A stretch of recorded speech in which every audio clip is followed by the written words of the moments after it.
My name is Q Lee, and I'm co-founder of Come To Us, which is a publicly listed gaming company. We were one of the first mobile game companies in the world. We started our business in 1998.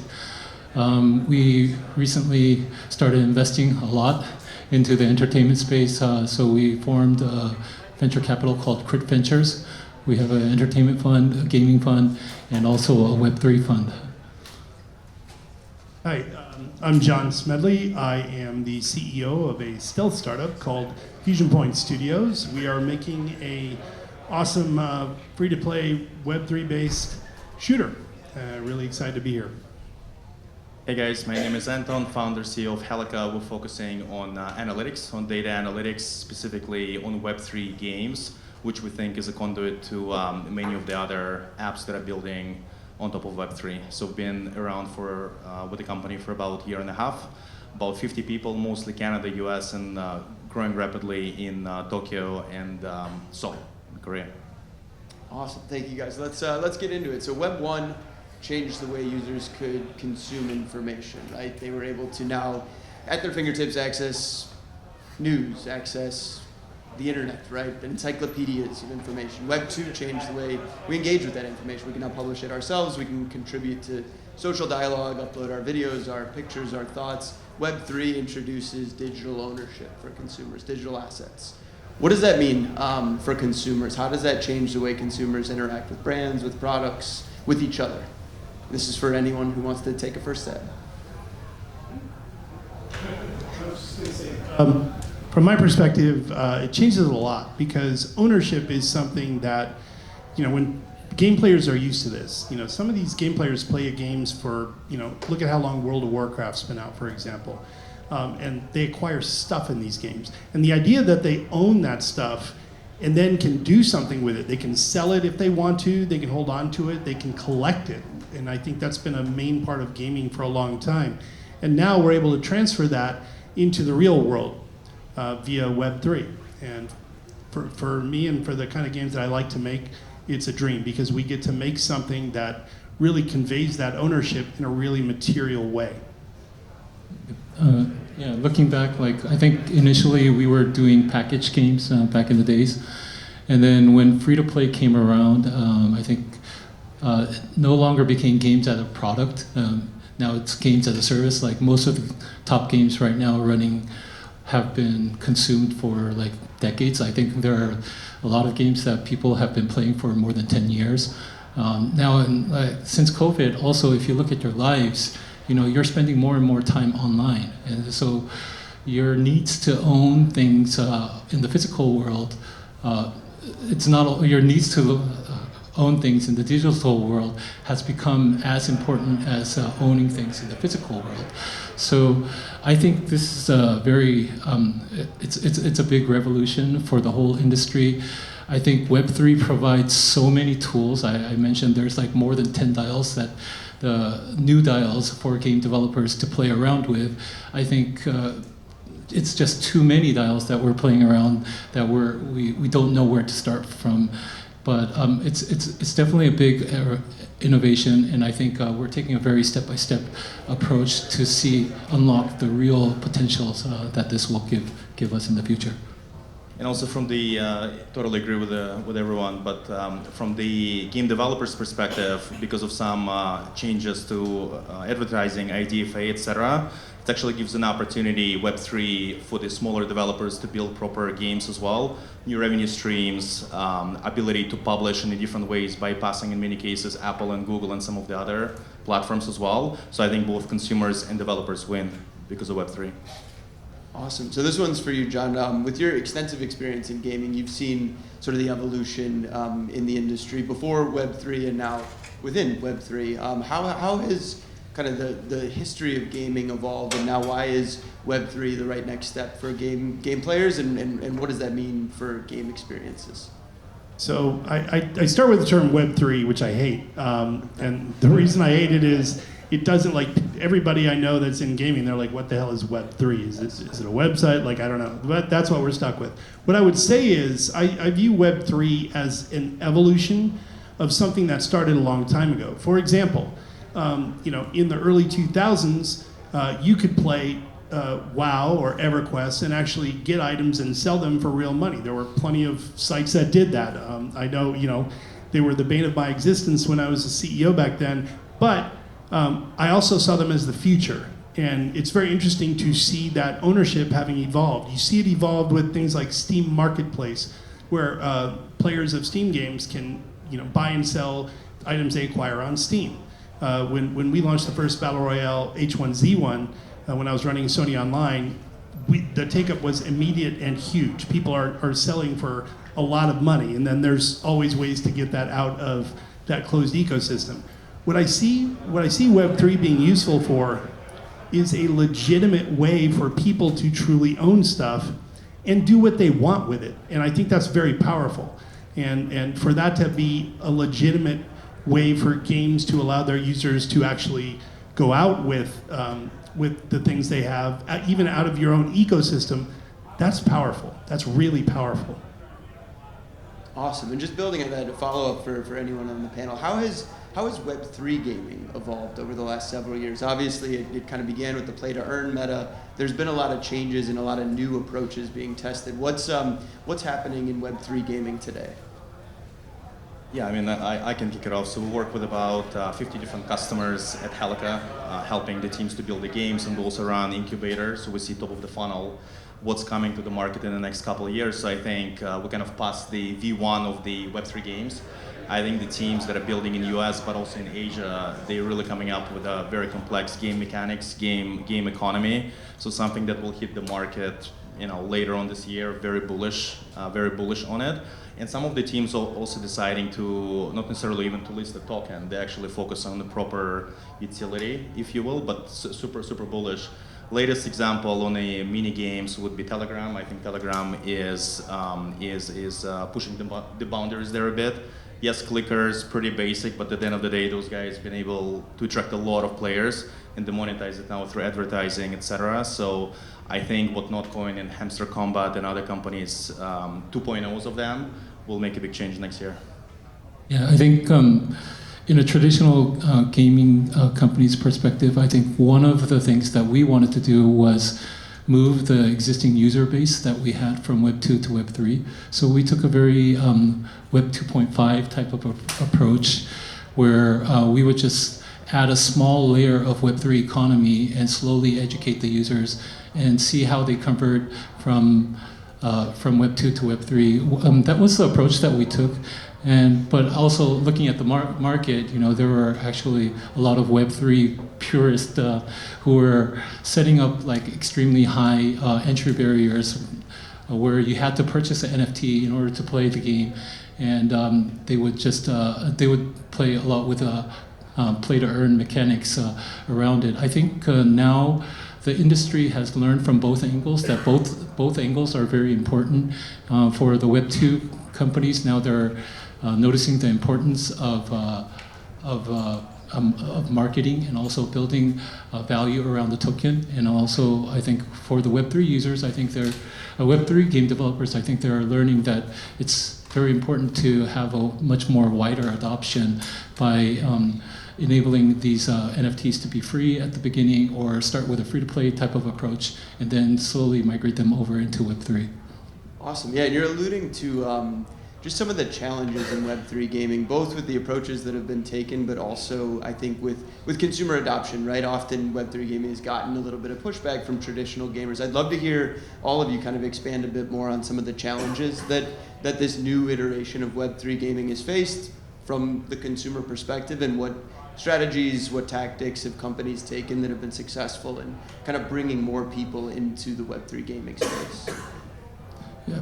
First thing that I noticed was there's a significant different. There are completely different type of buckets of groups. Like one were it was almost like it's a DeFi project rather than a gaming project, where it's more traders rather than gamers. And so we wanted to make sure that the gamers are actually becoming traders from our approach, and that's why we set up, like, even if we're building play-to-own or play-to-earn economies, we would set up like high play gates where we want to make sure that these people at least qualify as a gamer, and then they can be exposed to the Web3 economy is the type of approach that we took. And I think like on the user adoption front, I think there's a lot of changes happening with account abstraction, like making things more seamless, and the tools and the infrastructure that has been provided around these Web3 gaming has become much, much better. And I think we're getting to a point where we'll see better games with Web3 adoption. One thing that I think a lot of the people don't know about the industry is that it takes a very long time to build games, so, and Web3 is still new.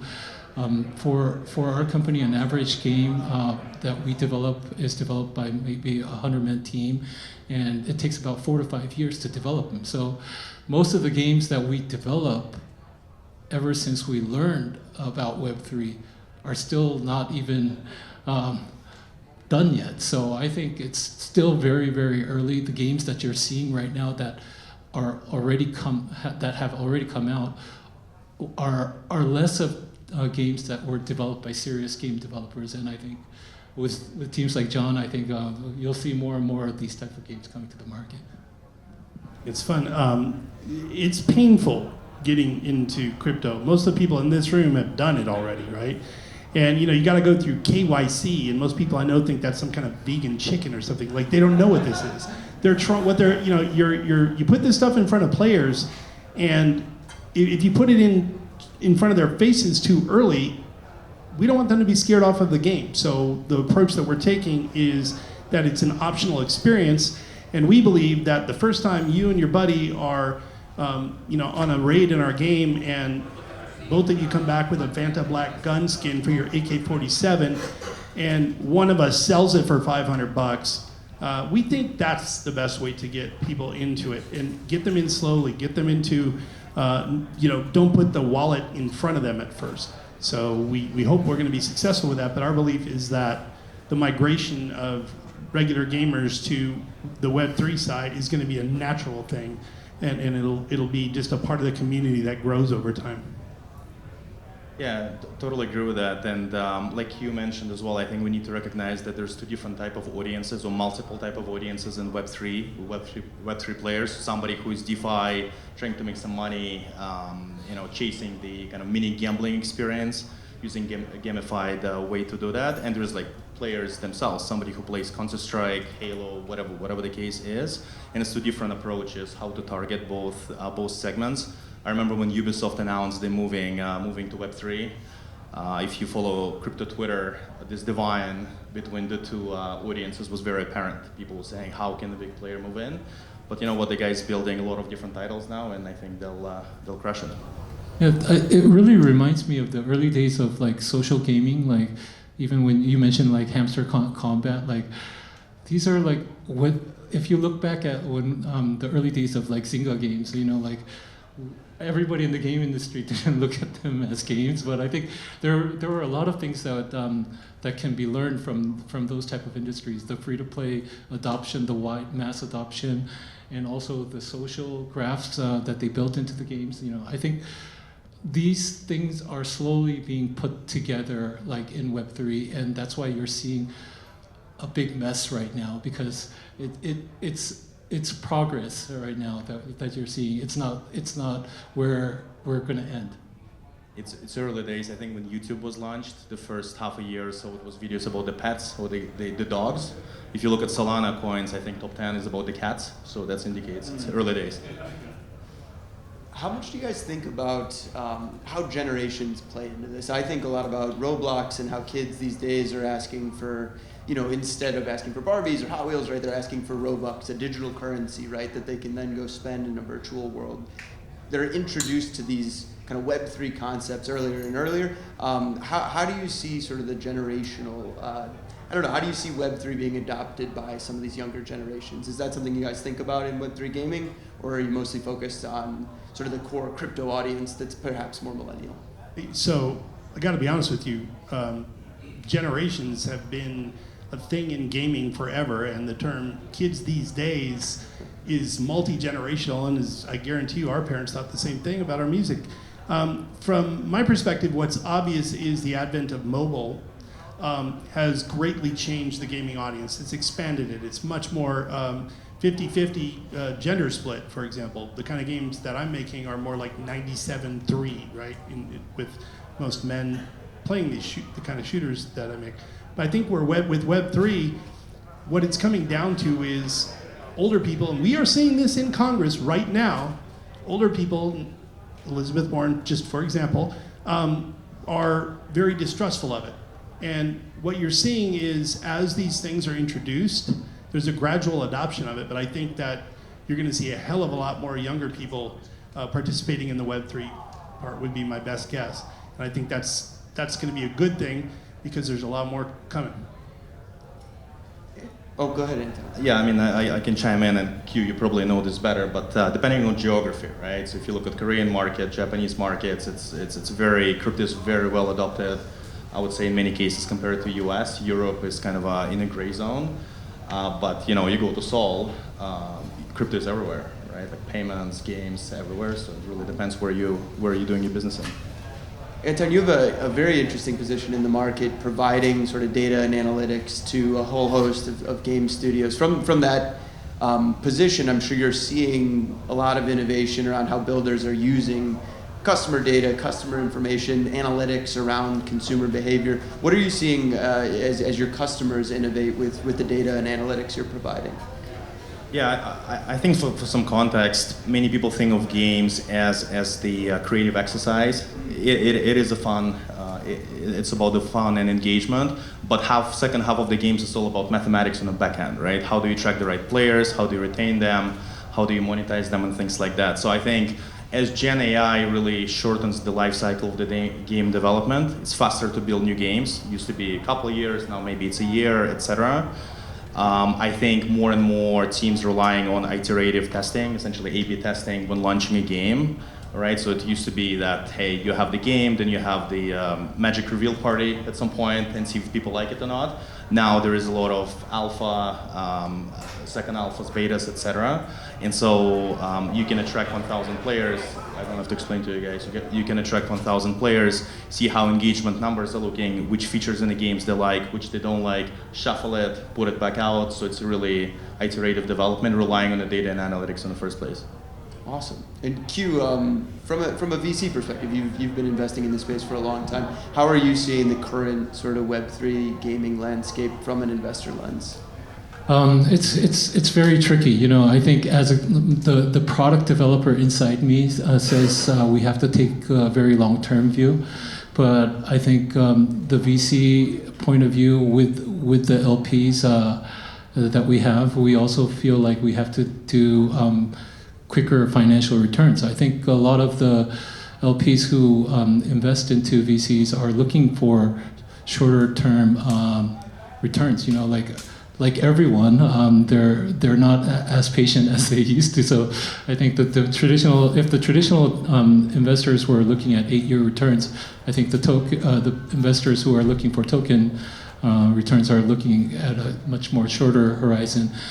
I think it's been burning a lot of bridges and also a lot of consumer experience, and I think we'll eventually get there. I think that as this cycle repeats more and more, I think we're seeing more and more fatigue in terms of gaming token launches. So I think now it's becoming the real time where the real developers have to come out with real products in order to succeed. Awesome. And I think, nice parallel for both the two operators in the space. How have you guys seen the fundraising landscape change from last year to this year, or even over the last several cycles? Well, we're about to find that out. We did a raise last year that went really well, and we got some A-list investors, including Decasonic, which we're thrilled to be partnered with. And the landscape looks good. I feel like our game is coming along well and is showing well. In fact, at the end, I'd love to show. First time I've ever shown a little alpha. I like that. Yeah, Absolutely. So it's so far so good is what I would say. And what I've been pleasantly surprised with is the investors that, at least the ones that are working with us, are focused on the sort of the medium term horizon, not just pushing us to get a token out the door. They care about the company and how we build a great game and a great company. So it's exciting. So if you look at the gaming industry itself, I would say 9 out of 10 titles fail. So it could be like 99 out of 100 titles fail, to be more accurate.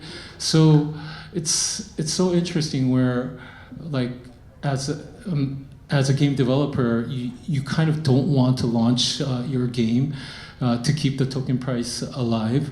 And I think that's a really sad part of the industry that's happening. But I think now, like, more and more real projects will come with their products first and their tokens later. And I think this will bring everything much more into the positive cycle in the future. Yeah, at Helika we raised 3 times in this company. So last round was led by Pantera, Series A. So, but the context is when I founded the company a year and a half ago, accidentally, it was on the second day when FTX was announced. So the first raise was a bit challenging, let's call it. Yeah, so market definitely fluctuates. But I think when you look at the VCs, it's important to understand geographical distribution as well. So Pantera is a great partner, for example, and that's why we're working with them. But in terms of the remaining cap table, we want to make sure that we have VCs coming from APAC, Middle East, and Europe as well, for various reasons, obviously helping us to grow faster in the market, but also there's uncertainty between relationship US and China, and so you want to hedge where VCs are coming from. We have a strong Singaporean presence, for example, as well as US. So you want to make sure you form the cap table in a smart way. So clearly, a little bit of the afternoon's conversation has been around AI, and I know we're talking about Web3 consumer, Web3 gaming, but I think we need to kind of address how AI is playing a role in the gaming ecosystem. So I'd love to hear from you all how you're seeing AI being used in gaming, whether it's in actual game design, whether it's powering NPCs. I've heard a ton of different use cases, and I'd love to kind of survey the group on what you guys are excited about as far as how AI works in this space. Oh, we are so stoked. It is, it's transformational for real. And at an operational level right now in our business, we're using it, for example, to generate missions that we have, that we tell it the story and it can help us make submissions for our players. We're using it there, but we're doing that offline because trying to do that online can get quite expensive. So we do it all offline. It saves so many hours of work. Then we have another AI that actually checks the work of the first one. But we're also using it to help build our levels in our game. As we add things to our game, things like houses and buildings that you shoot out of and you're in it all the time, it slurps that data up and it learns the patterns. It's actually creating rules so that by the time we're finished, when we launch our game, we're going to have a make level button that can create things of the quality that we've been generating because we're teaching it as we go. So for us, it's very, very transformational, and we're not trying to overpromise in this area. That's why the work that we're doing is offline. Once prices get to the point where they've stabilized, we think this is going to be able to be done in real time too. So we're stoked about it. I actually think it's a great thing for the developers in the West. If you look at the App Store, the majority of the winners right now are based in Asia. And it's because all the games that everybody's playing is games as a service. And if it's games as a service, you have to create that much content. And developing content is very expensive if you do it in the West. And I think so it's just user-generated content that the Western developers have been good at doing, but with AI, I think this completely changes, and they'll be able to create a lot of MMORPG experiences at a much cheaper cost. And so you'll be able to do things that 300 people were doing with about 100 people, and I think I'd love to see more developers out here being successful with that.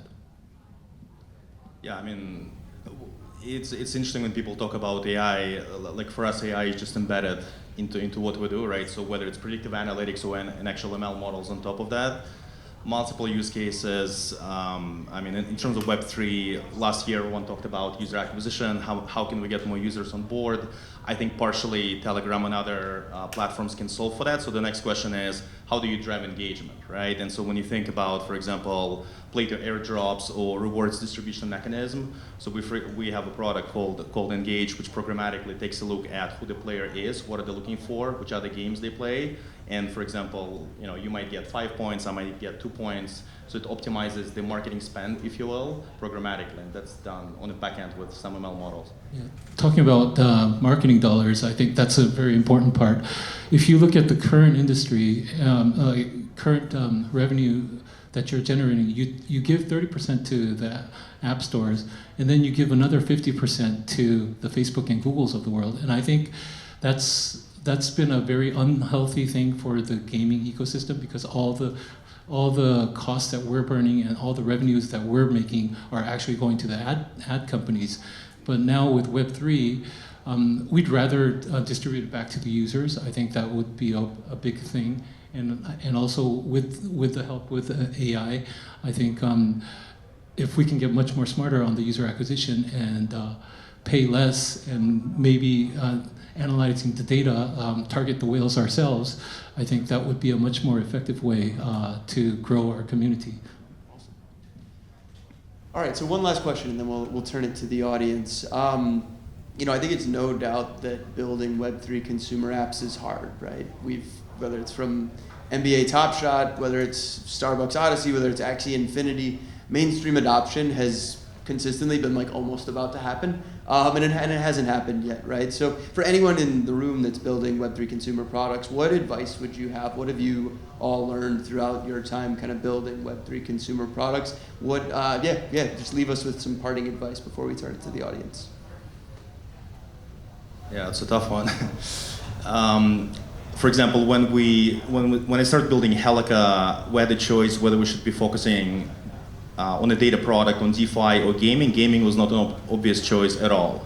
In fact, the board said, why are we doing gaming? Let's do where the money is at, DeFi. But I think if you take a step back and understand how consumers are flowing to Web3, which is usually done through gaming, and then they start to see different DeFi products in a game itself, staking, etc., and then they trade up, so to speak, to exchanges, DEXs, and things like that. I think being able to focus on what is needed in the market right now, where consumers are at, and ability to time of the product release to what the market and the customers need today is very important. For example, we're building fairly complex AI models, but we're not releasing it on the market yet because there won't be a single customer who would buy it. It's too early. So timing is important. I think that iteration is very important. It's just like the early days of free-to-play. I think nobody got the answer correctly in one shot. I think we're constantly learning a lot from looking at other people's product and also iterating upon our own product. And I think eventually we'll get there, just like free-to-play got there. I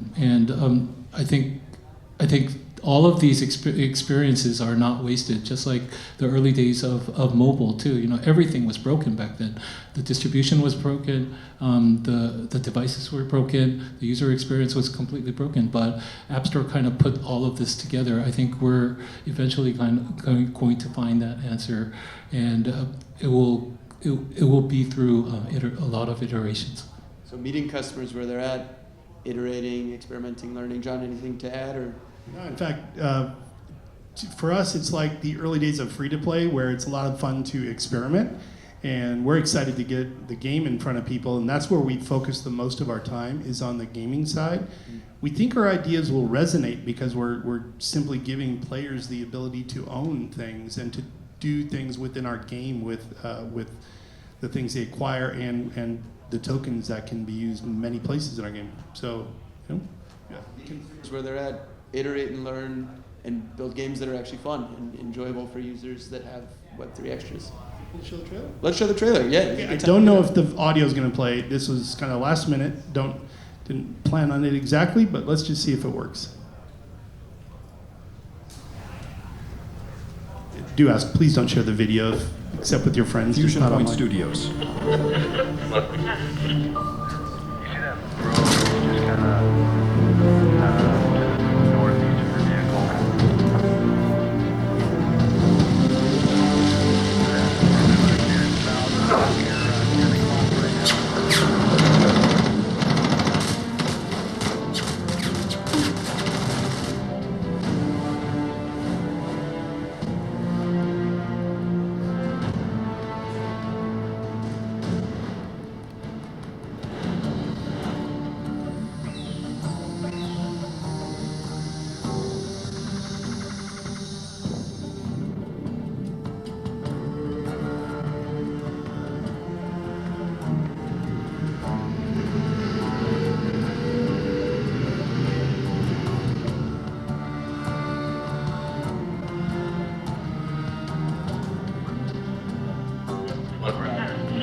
Saving the best for last indeed.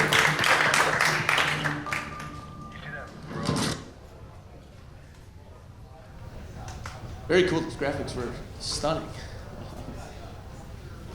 Let's open up for the audience. I think it's a good segue. Go ahead. I have a question for John. You said that the buyer-seller websites were the bane of the CEO. What were some of the problems back then, and how has it changed with Web3? I think the biggest problem was what it always is. Gamers have opinions, and strong ones, right? It's like, oh, you can buy your way to success. And over time, it just became less and less of a like pariah thing until it turned to just mainstream. Everybody does it. It's not as big a deal anymore. We're seeing the exact same sequence repeat with Web3, and for good reason. You see a lot of kind of scammier things that happened early on, and gamers remember all the bad stuff, none of the good stuff. And so you have to actually show them, hey, this is cool, really. We're not selling things that give you the ability to own anybody else. If you want to wear a different skin than somebody else, peace, do it. We think that that's the right way to do this, is just to show players that it's not in your face. You can do it if you want to. And so what if other people do it? You hear about these $1,200 Counter-Strike knives. Well, guess what? The free Counter-Strike knife stabs just as well. And the same thing is going to be, in our game. So we think just getting people over that hurdle of, okay, it's not a big deal. That's what we're focused on. Hugh, you said that 99% of games fail. What's missing in Web3 that's not being provided so that more games can win? Why isn't everybody jumping on the Web3 bandwagon when you could own? It still seems like a slow onboarding, not only of players, but also developers building games. Is there something missing in Web3? Well, I think first of all, there's a limited amount of good teams, and this is a real problem. So like even in Korea, like there are like tiers of studios. Like we're the 7th largest publisher in South Korea, but we can't sign an A team unless we go in super early and do a lot of work for that. So I think a lot of the tier 1 studios in the West or globally, I think they already have good Web 2 businesses, and they're not like moving into Web 3 yet. It's just like the early mobile days. All the PC or console developers, they didn't jump into mobile right away. The tier 1 companies didn't need to do that. Their existing business was healthy enough. I think the tier 2 companies used mobile as a way to become a tier 1 company. So I think that's what we're noticing right now. So a lot of tier 2 companies in the Web3 are moving are moving into the Web3, and then as they pave the way, I think we'll see more better and better studios moving into the space.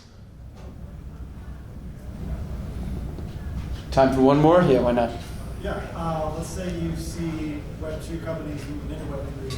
What are some common challenges that you've seen people be faced with and overcome?